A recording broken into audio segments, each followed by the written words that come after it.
Film शुरू होती है और वे हमें कुछ उच्च अधिकारियों और पुलिस को सेंट्रल होम मिनिस्टर के साथ एक सीक्रेट मीटिंग करते हुए दिखाते हैं और सेंट्रल होम मिनिस्टर बताते हैं कि इस बार क्रिकेट वर्ल्ड कप भारत में हो रहा है और अगले हफ्ते ओपनिंग सेरेमोनी है और 12 टीमें आ रही हैं और 3 देशों के राष्ट्रपति भी गेस्ट के रूप में भारत आ रहे हैं। लेकिन एक समस्या है, गैंगस्टर ब्रदर्स डाया और येथी। और वे बताते हैं कि उन्हें इंटेलिजेंस डिपार्टमेंट से इंफॉर्मेशन मिली है कि दया और यति इस इवेंट पर कुछ डेंजरस प्लान बना रहे हैं, लेकिन उन्हें नहीं पता कि दया और यति कहां हैं। लेकिन एक अधिकारी ने बताया कि टास्क फोर्स हेड शिवम यति को पकड़ने की कोशिश कर रहा है और यति पर नजर रख रहा है। और अब सेंट्रल होम मिनिस्टर ने टास्क फोर्स हेड शिवम को यति को पकड़ने और गिरफ्तार करने का पूरा अधिकार दे दिया है और सेंट्रल होम मिनिस्टर ने भी इन दोनों को तुरंत पकड़ने को कहा। और सेंट्रल होम मिनिस्टर ने यह भी कहा कि यदि आप दया और येथी को पकड़ नहीं पाओगे तो हमें इस इवेंट को रोकना पड़ेगा। तो अब टास्क फोर्स हेड शिवम और उनकी टीम मेंबर्स टेंशन में आ गए और उन्हें नहीं पता था कि देवा और यति को कैसे पकड़ा जाए। और उनकी टीम के मेंबर में से एक ने बताया कि हम देवा और यति के गैंग के एक बंदा को पकड़ सकते हैं। इसलिए टास्क फोर्स हेड शिवम और उनकी टीम मेंबर्स ने रानित को पकड़ने का फैसला करते हैं, जो देवा और यति गैंग का एक बंदा है। इसलिए टास्क फोर्स हेड शिवम और उनकी टीम मेंबर्स अपने गेटअप बदल लेते हैं और रानित की गर्लफ्रेंड के घर के पास उसका इंतजार करते हैं। और कुछ देर इंतजार करने के बाद रानित आता है और वे उसको पकड़ लेते हैं। टास्क फोर्स शिवम और टीम के मेंबर्स उसे तब तक पीटना शुरू करते हैं जब तक वह यह नहीं बता देता कि यति कहां है। और उसे पीटने के बाद वह बताता है कि यति आंध्र तमिलनाडु बॉर्डर के पास रत्नागिरी गांव गया था और यह भी बताता है कि यति 3 महीने पहले मुर्गा के साथ डीलिंग करने के लिए वहां गया था, लेकिन अब तक वह वापस नहीं आया। इसलिए टास्क फोर्स के हेड शिवम और उनकी टीम के मेंबर्स ये पता लगाने जाते हैं कि यति और दया के साथ क्या हुआ और उसे पकड़ने का भी फैसला करते हैं। और टास्क फोर्स के हेड शिवम और उनकी टीम के मेंबर्स वहां जाते हैं, लेकिन इस बार वे पुलिस के रूप में नहीं जाते हैं, वे एक स्मगलिंग डीलर्स के रूप में वहां जाते हैं। और सबसे पहले वह डीएसपी तुलसी के पास जाते हैं, जिन्होंने समुद्री मार्गों से इलीगल गुड्स एक्सपोर्ट करते समय मुर्गा की कई बार मदद की थी। और डीएसपी तुलसी ने बताया कि मुर्गा मर चुका है और इलीगल गुड्स एक्सपोर्ट मुर्गा या मेरे द्वारा नहीं किया गया है, यह किसी और द्वारा किया गया है। और टास्क फोर्स के प्रमुख शिवम ने पूछा कि यह कौन कर रहा है और डीएसपी तुलसी ने कहा कि इन 4 पहाड़ों के पीछे लाल सागर नाम का एक गांव है जहां आपको वह मिलेगा जो इलीगल गुड्स एक्सपोर्ट कर रहा है। और शिवम डीएसपी तुलसी से पूछता है कि उसका नाम क्या है और तुलसी कहता है कि उसका नाम भैरा है। और शिवम और उसकी टीम के सदस्य जाने वाले होते हैं, लेकिन डीएसपी तुलसी बताता है कि वह एक पुलिस है और वह सूंघ सकता है कि कौन पुलिस है और कौन नहीं है। अगले सीन में हम देखेंगे कि शिवम और उसकी टीम के सदस्य भैरा से मिलने जा रहे हैं और वहां पहुंचने के बाद वे भैरा से बात करने के लिए जाने वाले थे, लेकिन भैरा गैंग मेंबर्स ने उन्हें रोक लिया और पूछा कि तुम क्या चाहते हो। और शिवम ने बताया कि वह भैरा के साथ एक डील करना चाहता है और भैरा गैंग मेंबर्स उन्हें इसकी अनुमति देते हैं। और शिवम ने तुरंत भैरा से उसके साथ एक डील करने के लिए कहा और इस सौदे को सफलतापूर्वक पूरा करने पर बहुत सारे पैसे की पेशकश भी की। लेकिन भैरा गैंग की मेंबर्स में से एक ने कहा कि वे यह डील नहीं करेंगे। यह सुनने के बाद शुभम ने धमकी दी कि अगर तुमने यह डील नहीं किया तो मैं तुम सबको मार डालूंगा। यह सुनकर भैरा बहुत क्रोधित हो गया और शिवम और उसकी टीम मेंबरा की पिटाई की। और भैरा ने कहा कि हमें खून या हत्या के बारे में मत बताओ, हम तुमसे ज्यादा जानते हैं। और भैरा ने यह भी कहा कि तुम लाल सागर में हो, बहुत सावधान रहो। और इसके बाद शुभम और उसकी टीम मेंबर्स सोचने लगते हैं कि क्या करना है और उस समुद्र के पास आते हैं। और यहाँ शिवम एक बूढ़े आदमी से मिलता है और उसका नाम सिंगप्पा है। और शिवम उस बूढ़े आदमी से भैरा के साथ एक बड़ी डील करने में मदद करने के लिए कहता है। और बूढ़ा आदमी शिवम और टीम के सदस्यों को नाव पर एक जगह ले जाता है और बूढ़ा आदमी शिवम की हीरे की अंगूठी मांगता है और शिवम उस हीरे की अंगूठी उस बूढ़े आदमी को देता है और वह बूढ़ा आदमी उस अंगूठी को लेता है और समुद्र में फेंक देता है। और यह देखते ही शिवम घबरा जाता है और तुरंत पानी में कूद जाता है और उस पानी में शिवम को इंसानों के सभी मृत कंकाल दिखाई देते हैं और उस पानी के नीचे बहुत सारे कंकाल हैं। और शिवम डर जाता है और तुरंत ऊपर आता है और उस बूढ़े आदमी सिंगप्पा से पूछता है कि यहाँ क्या हुआ था। और वह बूढ़ा आदमी यहाँ क्या हुआ इसकी कहानी बताता है। और सिंगप्पा बताते हैं कि 100 साल पहले उस पहाड़ के पीछे एक गांव हुआ करता था और उस गांव में हर कोई निडर था और वे नहीं जानते थे कि डर क्या है। उनका काम सिर्फ मारना, खाना और सोना था। लेकिन कुछ साल बीतने के बाद उनके पास कोई काम और पैसा नहीं था और 2 लड़के आए और इसका फायदा उठाया और उन 2 लोगों का नाम मुर्गा और डीएसपी तुलसी है। मुर्गा और तुलसी देवरा और देवरा के गिरोह के सदस्यों को काम देते हैं और उनका काम जहाज से कंटेनर चुराना और मुर्गा और तुलसी को देना है। और इस काम के लिए देवरा और उनके गिरोह के सदस्यों को पैसे देते हैं। देवरा और उसके गैंग बहुत सालों से यह काम कर रहे हैं और कुछ सालों बाद हथियार पूजा शुरू होने वाली है और इस पूजा में हथियार विजेता गांव में जाएंगे। प्रत्येक गांव के 2 लड़के एक दूसरे से लड़ेंगे और जो भी लड़ाई जीतेगा उसके गांव में हथियार होंगे। टोटल 4 गांव हैं और प्रत्येक गांव का अपना नेता है। गांव 1 का नेता देवरा है, गांव 2 का नेता भायरा है और गांव 3 का नेता कोरा है और गांव 4 का नेता रायप्पा है। और इतने सालों से हथियार देवरा के गांव में है, इसलिए देवरा भायरा से कहता है कि इस बार हम रायप्पा को हथियार देंगे, क्योंकि इतने सालों से हथियार रायप्पा के गांव में नहीं गए हैं। लेकिन भायरा और अन्य सदस्य कहते हैं कि नहीं, यह संभव नहीं है, हमें एक दूसरे से लड़ना चाहिए और उसके बाद ही हम डिसाइड कर सकते हैं कि हथियार किसके गांव में जाना चाहिए।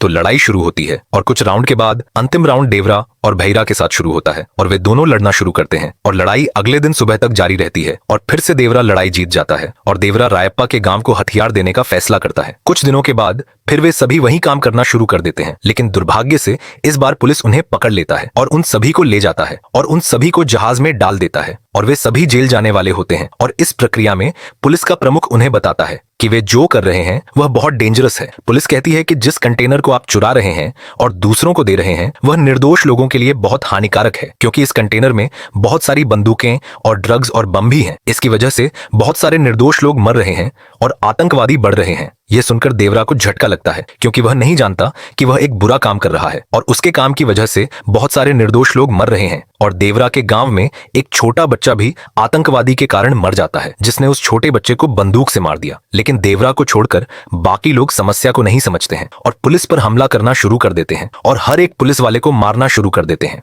और तुरंत देवरा क्रोधित हो जाते हैं और अपने ही गैंग मेंबर्स की पिटाई करते हैं और उन्हें रोकते हैं। लेकिन दुर्भाग्य से सभी पुलिस मर चुके हैं और पुलिस हेड भी मरने वाला है। और देवरा ने पुलिस से वादा किया और कहा कि अब से मैं किसी को भी इस तरह का अवैध काम नहीं करने दूंगा, और यह भी कहा कि अब से यहां से कोई भी कंटेनर चोरी नहीं होने वाला है। और अगले सीन में हम देखेंगे कि देवरा और उसके गैंग मेंबर्स मुर्गा और डीएसपी तुलसी के साथ हैं, जो देवरा और उसके गैंग के लिए पैसे देता है और उनके लिए काम भी करता है।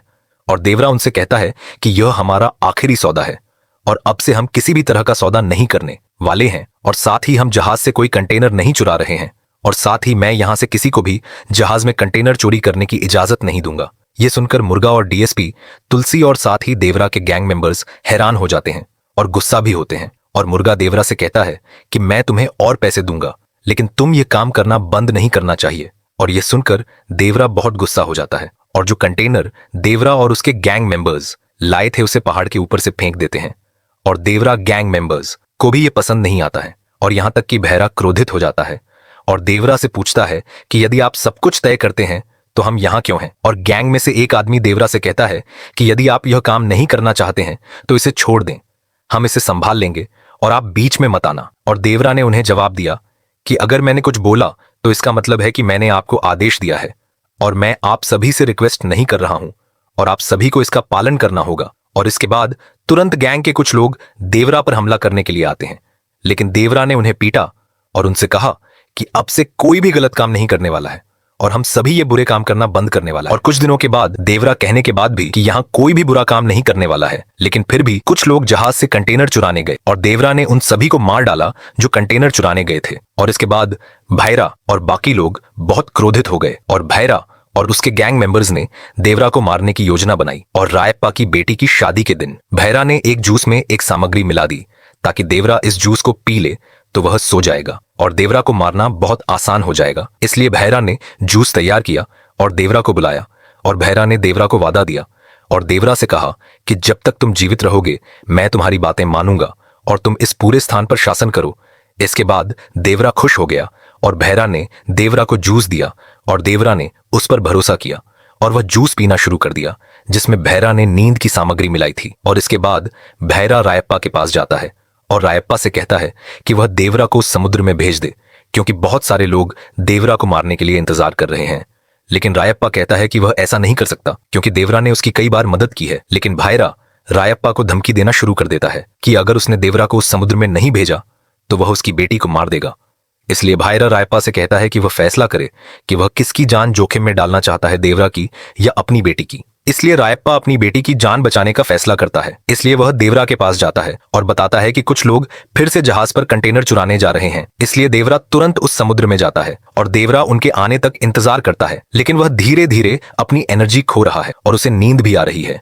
इसलिए वह कुछ समय के लिए सोने का फैसला करता है, लेकिन दुर्भाग्य से बहरा गैंग मेंबर्स आने लगते हैं और देवरा को मारने वाले होते हैं। लेकिन देवरा तुरंत जाग जाता है और सभी को मार देता है। अगले दिन उस गांव के सभी लोग यह देखने के लिए वहां आए कि क्या हुआ था, और उन्होंने देखा कि बहुत सारे सदस्य जो उसी गांव के थे मर चुके हैं। और उन्होंने एक बड़ा पत्थर देखा और उस पर लिखा था कि अब से मैं बहुत दूर जा रहा हूं, लेकिन इसका मतलब यह नहीं है कि मैं आप सभी को छोड़ दूंगा। यदि किसी ने फिर से कोई बुरा काम करने की हिम्मत की और अगर किसी ने जहाज से कंटेनर चुराने की हिम्मत की तो मैं उन्हें मार डालूंगा। अब मैं आप सभी के लिए एक अदृश्य डर बन जाऊंगा। इसके बाद कोई भी बुरा काम नहीं करता, लेकिन बहरा और उसके गिरोह के कुछ सदस्य देवरा से बदला लेने का फैसला करते हैं। क्योंकि देवरा ने उसके गिरोह के सदस्यों को मार दिया था, इसलिए उसने गांवों से बहुत सारे बच्चों को लिया और बहरा ने उन्हें देवरा को मारने का ट्रेनिंग दिया। और 12 साल बाद वे सभी बड़े हो गए और वे सभी देवरा को मारने के लिए तैयार हो गए। लेकिन देवरा का एक बेटा है और देवरा का बेटा भी बड़ा हो जाता है और उसके बेटे का नाम वारा है। लेकिन वह अपने पिता देवरा की तरह नहीं है। वह झगड़ों से बहुत डरता है और बहुत मासूम है और वह अपने पिता से नफरत भी करता है। और कुछ हफ्तों के बाद भेरा कुछ सदस्यों को जहाज से कंटेनर चुराने और देवरा को मारने के लिए भेजता है, लेकिन दुर्भाग्य से देवरा उन्हें मार देता है जो कंटेनर चुराने आए थे। और फिर से भेरा बहुत क्रोधित हो जाता है और फिर से उसने अपने गिरोह के सदस्यों को बहुत ट्रेनिंग दिया। कुछ दिनों के बाद वारा की बहन रोते हुए उसके घर आती है और वह अपनी मां को बताती है कि भैरा के गिरोह के सदस्य मेरे साथ दुर्व्यवहार कर रहे हैं। और उसने अपने भाई वारा को नहीं बताया क्योंकि वारा लड़ाई से बहुत डरता है और वह लड़ नहीं सकता है। और उसी दिन रात में वारा को पता चलता है कि कुछ भैरा गिरोह के सदस्यों ने उसकी बहन के साथ दुर्व्यवहार किया है और वह उन लोगों के पास जाता है जिन्होंने उसकी बहन को छेड़ा था और वह उन सभी को पीटता है और अपने घर वापस जाकर सो जाता है। और अगले दिन सभी लोग वारा के बारे में बात करते हैं और उनमें से एक लड़का वारा से कहता है कि कल जिसे तुमने पीटा था वह अब मर चुका है। और यह सुनकर वारा को झटका लगता है और वह लड़का वारा से यह भी कहता है कि भैरा के पास जाओ और उससे माफी मांगो। तब वारा ने भैरा के पास जाने का फैसला किया और वारा ने भैरा से मुलाकात की और भैर से कहा कि मुझे वास्तव में नहीं पता था कि वह मर जाएगा। और वारा ने यह भी कहा कि मैं आपका आदमी हूं और आप जो भी कहेंगे मैं वह करूंगा। और यह सुनने के बाद भैरा ने वारा से कहा कि आज रात मेरे गिरोह के सदस्य जहाज से एक कंटेनर चुराने जा रहे हैं और तुम भी उनके साथ जाना होगा। लेकिन वारा को थोड़ा डर लगता है, इसलिए वह कुछ समय के लिए सोचता है और कहता है कि हाँ, मैं भी उनके साथ जाऊंगा। और इसके बाद वारा अपने घर वापस चला जाता है और भैरा बताता है कि वर ने उन्हें नहीं मारा बल्कि उसने उन्हें मारा है, क्योंकि जब मेरे गिरोह के सदस्य जहाज से कंटेनर चुराने जाते हैं तो देवरा हमारे गिरोह के सदस्यों पर हमला करता है। फिर वह देखेगा कि उसका बेटा वारा भी भैरा के गिरोह के सदस्यों के साथ यही काम कर रहा है। तब देवरा दुखी हो जाता है और उनके लिए देवरा को मारना आसान हो जाता है। और रात हो जाती है और भैरा अपने गैंग और वारा को उनके साथ जहाज से कंटेनर चुराने और देवरा को मारने के लिए उस समुद्र में भेजता है। और सभी देवरा के आने का इंतजार कर रहे हैं और साथ ही सभी के हाथ में बंदूक है और वे देवरा के प्रकट होने पर उसे गोली मारने के लिए तैयार हैं। और वे कंटेनर चुरा लेते हैं और वापस जाने वाले होते हैं, लेकिन अचानक उन्हें पानी के नीचे कुछ संदिग्ध चीज दिखाई देती है। इसलिए वे बंदूक लेते हैं और पानी में गोली चलाते हैं और वे देखते हैं कि यह एक छोटी शार्क है, इसलिए वे फिर से जाने वाले होते हैं। लेकिन अचानक जिस नाव में वारा बैठा होता है उसमें आग की लपटें उठने लगती हैं और नाव में विस्फोट हो जाता है। तब सभी डर जाते हैं क्योंकि उन्हें लगता है कि देवरा पास में है और देवरा पानी के नीचे कुछ लोगों को मार रहा है। और तुरंत वारा आता है और उन सभी को बताता है कि देवरा आ गया है। तब सभी लोग तुरंत देवरा को मारने के लिए पानी में कूद जाते हैं और देवरा पानी के नीचे से कंटेनर खोलता है और उस कंटेनर के अंदर से बम निकालता है और उसे नावों पर फेंकता है और नाव पर खड़ा हो जाता है और सभी इसे देखते हैं और वे चौंक जाते हैं। और उस समय हम देखेंगे कि देवरा की पत्नी सिंगप्पा के पास ये बताने के लिए जाती है कि उसका बेटा वारा भैरा के गिरोह के साथ कंटेनर चुराने गया था। और वह यह भी बताती है कि देवरा बहुत खतरनाक आदमी है और देवरा अपने बेटे वारा को मारेगा अगर वह बुरे काम करेगा। और सिंगप्पा उसे बताता है कि देवरा कई साल पहले मर गया था और जो बुरे काम कर रहा है या जहाज पर कंटेनर चुरा रहा है और जो उन्हें मार रहा है वह देवरा नहीं है, यह आपका बेटा वारा है। यह सुनने के बाद देवरा की पत्नी चौंक गई और वारा ने पानी में छलांग लगा दी और सभी को मारना शुरू कर दिया। और उसने सभी को मार दिया और उनकी लाशों को नाव में डाल दिया और वह उस जगह पर पहुंच गया और वहां वारा ने सिंगप्पा और उसके लोगों को देखा और वारा ने सिंगप्पा से मेरी पीठ में चाकू डालने के लिए कहा और सिंगप्पा ने उससे पूछा कि क्यों। तब वारा ने बताया कि अगर उसके पिता के शब्द जीवित होने चाहिए तो उसे भी दूसरों की तरह होना चाहिए, लेकिन सिंगप्पा कहता है मैं ऐसा नहीं कर सकता। इसलिए वारा ने नाव के पीछे से चाकू रखा और चाकू घोंप दिया और चाकू से खुद को चोट पहुंचाई। और कहानी सुनने के बाद शिवम डर जाता है और सिंगप्पा से पूछता है कि फिर देवरा को मारने की इतनी हिम्मत किसने की और देवरा की मृत्यु कैसे हुई। तब सिंगप्पा बताता है कि देवरा के बेटे वारा ने उसे मार दिया और उसके बेटे ने पत्थर पर लिखी हैं